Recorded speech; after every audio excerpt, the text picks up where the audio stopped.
Uma acusação genérica pode invalidar todo o processo disciplinar. E tem muito encarregado que não percebe que isso pode comprometer completamente a legitimidade do processo disciplinar.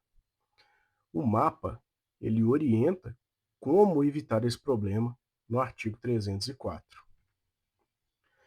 E qual que é esse problema que o artigo 304 ele busca evitar? O artigo 304 ele impõe uma exigência de densidade acusatória mínima no termo de abertura de vistas, o TAV. Em outras palavras, não basta indicar o artigo do Código de Ética. É necessário especificar a conduta imputada ao acusado. É uma lógica simples. Ninguém consegue exercer defesa adequadamente sem saber exatamente qual a conduta que está sendo imputada a ele. Então, por isso, não basta apenas citar o artigo do Código de Ética que foi violado. É necessário também especificar a conduta ali na acusação. O militar ele precisa saber exatamente do que ele está sendo acusado. E o que determina o mapa? Lá no artigo 304. Ele exige o quê? A indicação do dispositivo infringido, a descrição objetiva da conduta e a adequação da narrativa aos verbos do tipo transgressional. Aí você vai falar, pô, Xeren, que é isso? É você pegar a conduta que está sendo atribuída ao militar e no momento de você transcrever essa conduta ali para o TAV, você adequar o seu texto àqueles verbos trazidos pelo próprio tipo transgressional. Então, o que o mapa está exigindo aqui? Ele exige que o TAV deve funcionar como uma imputação minimamente estruturada, permitindo ao acusado que ele exerça ali o contraditório, que ele possa ter o quê? Uma defesa técnica e também o que? Delimita a instrução do processo. E isso aproxima o processo disciplinar militar da lógica constitucional do devido processo legal, amplamente já trabalhada em decisões do STF para os processos sancionatórios em geral.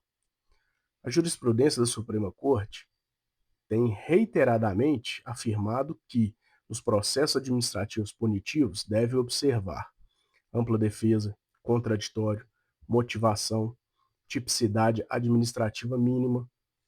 O que isso quer dizer?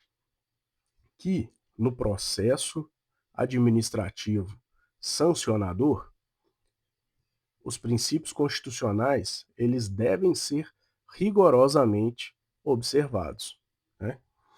E olha só, o mapa ele exige uma acusação minimamente estruturada. E ele traz que o TAV, termo de abertura de vistas, não pode ser uma etiqueta jurídica vazia. Ele precisa descrever objetivamente a conduta antiética atribuída ao militar acusado. E o que é o erro mais comum que a gente percebe aí no dia a dia ao trabalhar com processos aí administrativos? É uma tipificação genérica. O acusado coloca lá no TAV. Ah, violou o artigo X do Código de Ética. Cadê a delimitação da acusação? Isso aí vai prejudicar a ampla defesa e pode ser que caminhe para uma decisão arbitrária. Olha só o problema. Se o acusado sequer sabe exatamente qual que é o comportamento antiético que está sendo atribuído a ele, isso abre um espaço para a subjetividade, para uma surpresa acusatória futura, e isso vai trazer o quê? Uma fragilidade para o processo. E como deve ser feito o TAV? O encarregado ele tem que especificar a conduta. Olha um exemplo. O militar procedeu de forma contrária à norma operacional ao deixar de confeccionar o registro de evento de defesa social conforme o POP vigente. Olha só como é que muda completamente. A defesa ela sabe exatamente qual fato está sendo imputado a ela, que ela precisa enfrentar, né? O objeto da instrução fica delimitado e o julgamento passa a ter o quê? Limites objetivos. E complementando o parágrafo 1º do artigo 304, ele vem tratar do quê? Dos tipos transgressionais com múltiplas condutas.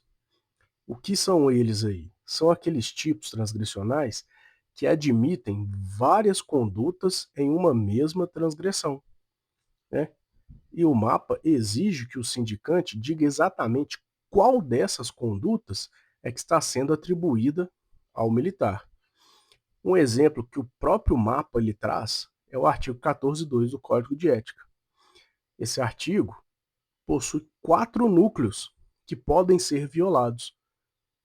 E é obrigação do encarregado especificar no TAV qual dos núcleos foi atingido pela conduta antiética praticada pelo acusado. Sem isso, a acusação ela fica genérica e aumenta o quê? O risco de arbitrariedade, né?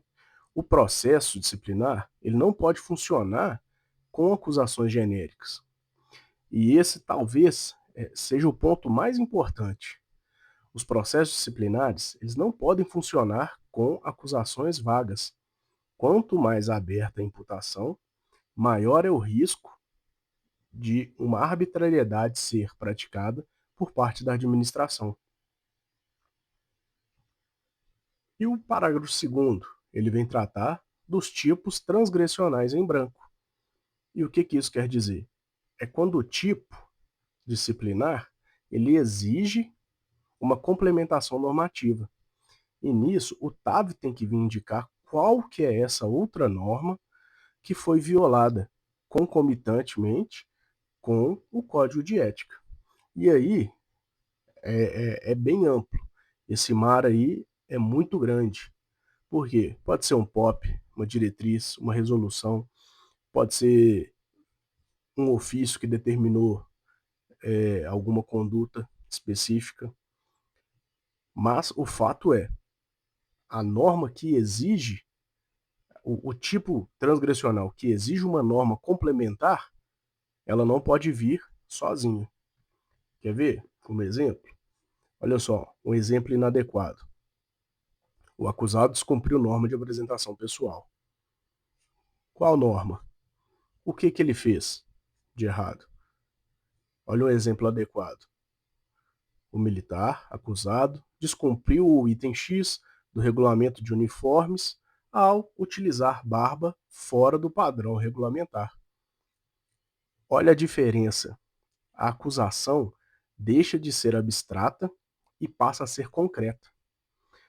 Na primeira hipótese, a acusação é abstrata.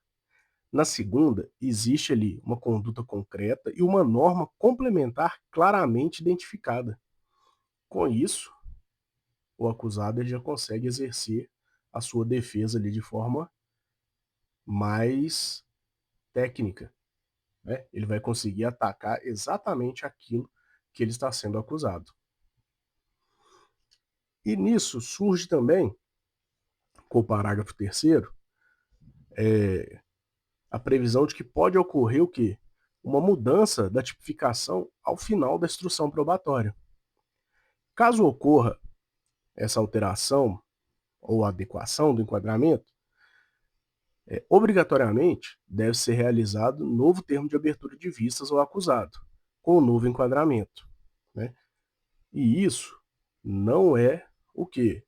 Um abuso ou um erro. Vamos trazer um exemplo. Vamos supor que o militar está sendo acusado de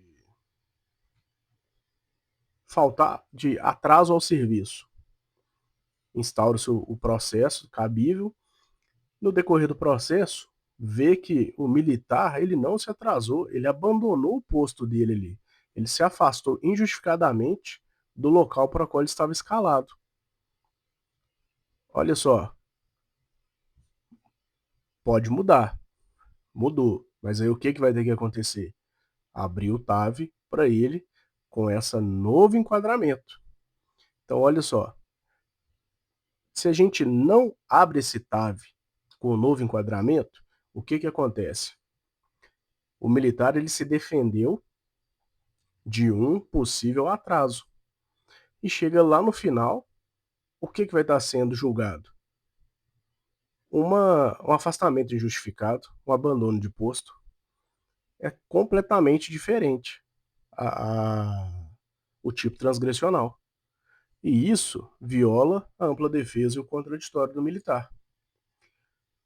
Ah, mas o mapa fala que o militar não se defende de artigos, ele se defende de fatos, muito e acertadamente. Porém, a tipificação pode ser alterada. Às vezes, o fato foi que foi imputado ao militar foi interpretado de uma forma errada, está ali afastado do que realmente aconteceu, do que realmente conseguiu ser o quê? Apurado dentro do processo, né? E essa alteração, ela não gera nulidade. O ponto aqui é outro. O ponto é que o acusado ele precisa ter a oportunidade de se defender efetivamente dos fatos apurados. E isso aproxima o processo disciplinar da lógica lá do processo penal, que é a lógica do emendatio libelli, né?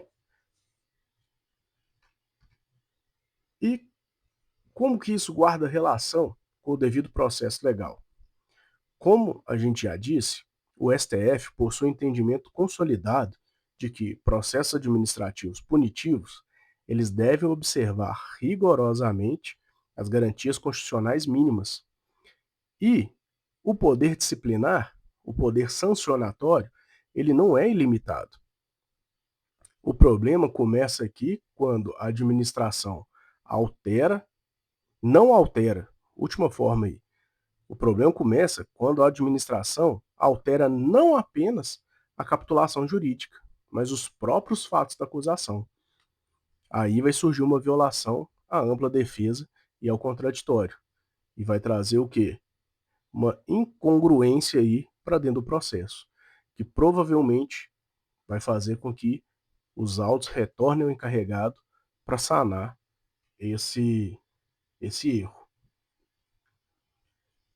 Muita gente, vamos concluindo aqui, muita gente enxerga o artigo 304 do mapa apenas como uma formalidade burocrática, mas na prática ele funciona como um mecanismo de contenção do poder disciplinar, né?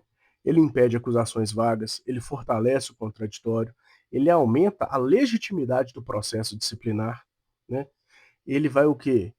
Reduzir arbitrariedades e melhora até o controle judicial posterior. Caso esse militar acusado se incita injustiçado por ter sido sancionado, ele busca o quê? Discutir o mérito daquela decisão na justiça. Se for respeitado todos os princípios mínimos ali, não vai ter o que ser discutido na justiça, né? E fica algo para você pensar. Sem acusação clara, não existe um processo legítimo, né? Esse é um tema pouco debatido aí na prática militar, mas ele é extremamente relevante aí para as atividades daqueles que exercem o quê? O papel de encarregados aí de processos, procedimentos disciplinares, né? Porque quanto mais vaga é a acusação, maior é o risco da administração militar cometer uma arbitrariedade disciplinar. Se você gostou desse vídeo, se inscreva no canal aí, compartilhe com outro militar aí que pode estar na situação de encarregado ou até mesmo como acusado. Isso pode servir para ajudar alguém. Gente, muito obrigado. Fiquem com Deus aí, até mais.